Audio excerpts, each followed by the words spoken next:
नमस्कार सभी को। दोस्तों, अगर मैं आपसे पूछूं कि भारत के लोगों का दो सबसे बड़ा पैशन क्या है, तो आप कहेंगे बॉलीवुड है, क्रिकेट है। चाहे इसको गाली दें या इसकी तारीफ करें, पर इससे एक इमोशनल कनेक्शन तो रहता है, आप इसको नकार नहीं सकते। लेकिन अब ऐसा हुआ है कि इस बॉलीवुड और क्रिकेट का जो कॉकटेल है, यानी कि आईपीएल, वो एक राजनीतिक अखाड़े में तब्दील हो रहा है। और खेल के मैदान में किसी खिलाड़ी की बोली लगाना, ये भी देशद्रोह हो सकता है। ये एक नई बात पता चली है। आप 9 करोड़ लगा के किसी प्लेयर को खरीदो और पता चला कि आप रातों रात गद्दार हो गए। तो कुछ ऐसा ही हुआ है हमारे सुपरस्टार शाहरुख खान के साथ। 2026 की शुरुआत के साथ उनके लिए एक नई कंट्रोवर्सी शुरू हो चुकी है।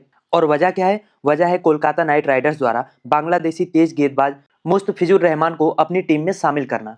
अब ये मुस्तफिजुर रहमान ना हुए हैं, रहमान डकैत हो चुके हैं। इतनी कंट्रोवर्सी इनको लेके खड़ी की जा रही है। एक खिलाड़ी को शाहरुख खान ने खरीद क्या लिया, आरोप उनके ऊपर ऐसा लग रहा है जैसे उन्होंने इस प्लेयर की तस्करी की हो। और इस मामले को हिंदू अस्मिता, बांग्लादेश में अल्पसंख्यकों पर हिंसा, राष्ट्रवाद, सारी परिभाषाओं से जोड़ा जा रहा है।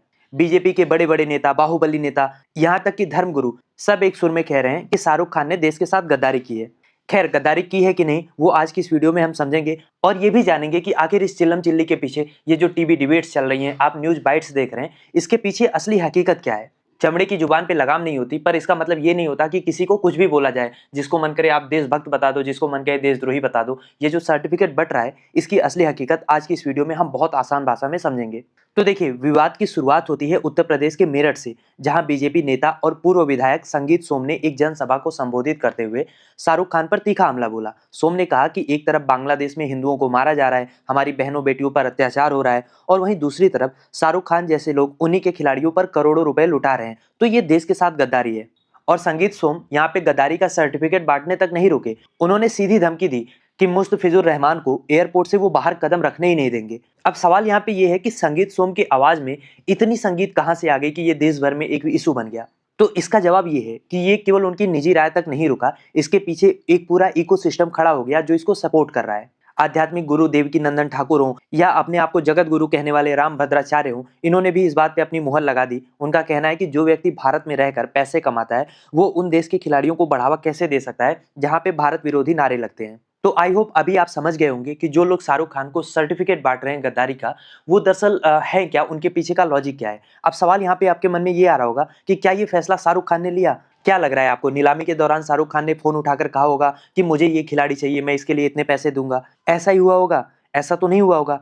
हकीकत क्या है आईपीएल की नीलामी की, पहले हम उसको समझ लेते हैं। तो देखिए, इस साल के आईपीएल की नीलामी दिसंबर 2025 में ही अबू धाबी में हो रही थी। और जब ये नीलामी हो रही थी, तब शाहरुख खान वहां पे मौजूद भी नहीं थे। केकेआर की टेबल पर हेड कोच अभिषेक नायर और सीईओ वेंकी मैसूर बैठे थे। और मुस्तफिजुर रहमान को खरीदने का फैसला एक क्रिकेटिंग जरूरत थी, ना कि शाहरुख खान की कोई पर्सनल चॉइस थी। रहमान, जिन्हें द फिश कहा जाता है, वो आईपीएल के इतिहास के सबसे सफल बांग्लादेशी गेंदबाज हैं। और कोलकाता नाइट राइडर्स को एक ऐसे लेफ्ट आर्म पेसर की तलाश थी जो स्लो कटर डाल सके। तो क्या एक प्रोफेशनल टीम को ये हक नहीं है कि वो मेरिट के आधार पर अपने खिलाड़ी को चुने जब वो करोड़ों रुपए खर्च कर रहा है? और अगर इस तरीके से प्लेयर को चुनना एक गद्दारी है, तो फिर निशाना केवल मालिक पर क्यों लगेगा, मैनेजमेंट पर क्यों नहीं? और आपको मैं एक और फैक्ट बता रहा हूं जो इस पूरे विवाद की हवा निकाल देगा। दरअसल मुस्तफिजुर रहमान को खरीदने के लिए सिर्फ केकेआर ही नहीं मरा जा रहा था। नीलामी के दौरान एमएस धोनी की चेन्नई सुपर किंग्स और दिल्ली कैपिटल्स के बीच भी जबरदस्त बिडिंग वार हुई थी। सीएसके ने मुस्तफिजुर के लिए 9 करोड़ 10 लाख की बोली लगाई थी। यानी अगर केकेआर 10 लाख रुपए की और बोली नहीं लगाती, तो आज मुस्तफिजुर चेन्नई की पीली जर्सी में आपको नजर आते। तो अब मेरा सवाल उन ट्रोलर से है जो शाहरुख खान को गद्दार कह रहे हैं। अगर धोनी की टीम उन्हें खरीद लेती, तो क्या आप धोनी को भी गद्दार कहते? क्या तब भी एयरपोर्ट पे जहाज रोकने की धमकियां दी जाती? तो जाहिर सी बात है, इसका जवाब है नहीं। निशाना शाहरुख खान पर इसलिए है क्योंकि उनका नाम और उनकी पहचान एक आसान पॉलिटिकल टारगेट बन जाता है। और ये 2 रुपए के ट्रोलर्स जो अपने आप को जगत गुरु भी कह रहे हैं, वो अपने आकाओं से सवाल नहीं पूछते हैं जो क्रिकेट और देश दोनों चला रहे हैं। आईपीएल प्योरली बीसीसीआई का टूर्नामेंट है। बीसीसीआई के आज सर्वे सर्वा कौन है? जय शाह हैं, जो ना सिर्फ गृह मंत्री अमित शाह के बेटे हैं, बल्कि आईसीसी के चेयरमैन भी हैं। तो नियम ये है कि नीलामी से पहले हर विदेशी खिलाड़ी को बीसीसीआई और भारत सरकार से क्लियरेंस लेनी होती है। इस बार के आईपीएल में, यानी कि आईपीएल 2026 की नीलामी सूची में 7 बांग्लादेशी खिलाड़ी शामिल किए गए। तो अगर बांग्लादेश से संबंध इतने खराब हैं कि वहां के खिलाड़ी के साथ खेलना भी देशद्रोह है, तो फिर जैसा कि बीसीसीआई ने उन 7 खिलाड़ियों को नीलामी की लिस्ट में शामिल ही क्यों किया? भारत के गृह मंत्रालय ने उन्हें वीजा की क्लियरेंस ही क्यों दी? आईपीएल चेयरमैन अरुण धूमिल ने इस नीलामी को हरी झंडी क्यों दिखाई? ये सारे सवाल वो ट्रोलर्स नहीं पूछेंगे जो शाहरुख खान के पीछे पड़े हुए हैं। जब सिस्टम ने दरवाजा खोल दिया, तो उस दरवाजे से अंदर आने वाले खिलाड़ी को ही तो शाहरुख खान ने खरीदा। तो उनको दोषी ठहराना किस तरीके से लॉजिकल हो सकता है? इसमें कोई दो राय नहीं है कि भारत और बांग्लादेश के रिश्ते इस वक्त एक नाजुक मोड़ पे हैं। वहाँ पे बहुत सारे इलाकों में हिंदुओं पे हिंसा हो रही है और एक भारतीय के तौर पे हमें अपने पड़ोस में हो रहे मानवाधिकार हनन पे गुस्सा भी होना चाहिए, उस पर सवाल भी उठाना चाहिए। लेकिन क्या उस गुस्से का निशाना एक क्रिकेटर को बनाना सही होगा? मुस्तफिजुर रहमान ने 2016 से भारत में क्रिकेट खेला है।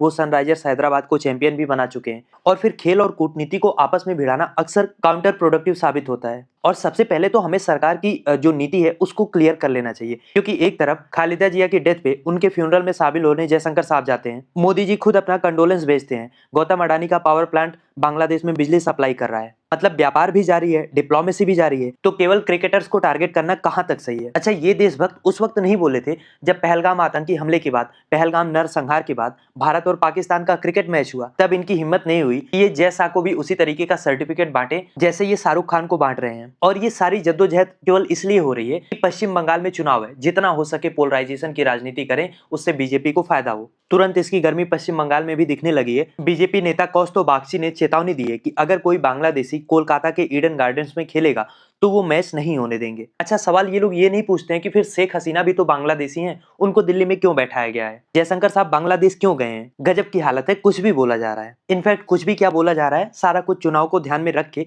उसको माहौल बनाने के लिए बोला जा रहा है। इसमें जब शाहरुख खान जैसा सॉफ्ट टारगेट मिल जाए, चाहे वो पठान फिल्म के दौरान भगवा रंग का विवाद हो, आर्यन खान का केस हो, हमेशा किंग खान के नाम पे सुर्खियां बटोरना आसान होता है, तो ये लोग इसमें लग गए हैं। लेकिन हमें ये नहीं भूलना चाहिए कि क्रिकेट एक ग्लोबल प्रोडक्ट है। अगर हम इस तरीके से विदेशी खिलाड़ियों को धमकाएंगे तो फिर भारत की इमेज इनटॉलरेंस नेशन की बनेगी, जिसका असर खेल और निवेश दोनों पर पड़ेगा। दोस्तों, मुस्तफिजुर रहमान एक खिलाड़ी हैं जिन्होंने अपनी मेहनत से 9 करोड़ 20 लाख की कीमत हासिल की है। केकेआर एक टीम है जिसने नियमों के तहत उन्हें खरीदा है, और शाहरुख खान एक बिजनेसमैन है जिन्होंने अपनी टीम के लिए जो बेस्ट रिसोर्स था उसको चुना है। गद्दारी और देशभक्ति के सर्टिफिकेट आजकल बांटना बहुत सस्ता हो गया है। लेकिन क्या हम एक ऐसा समाज बनाना चाहते हैं जहां खेल की प्रतिभा को उसके पासपोर्ट के रंग से तौला जाए? तो बॉटम लाइन ये है कि अगर बांग्लादेशी खिलाड़ी का खेलना गलत है तो सवाल शाहरुख खान से नहीं, उससे पहले जय शाह की बीसीसीआई और भारत सरकार से होना चाहिए कि उन्होंने बांग्लादेशी खिलाड़ियों को एंट्री ही क्यों दी। चुनाव जीतने की आग में क्या हम राजनीतिक नफरत को इतना नहीं बड़ा होने दे रहे हैं कि वो खेल के मैदानों को भी निगल जाए? खैर, आप क्या सोचते हैं इस टॉपिक को लेकर? लिखिए अपनी राय कमेंट बॉक्स में।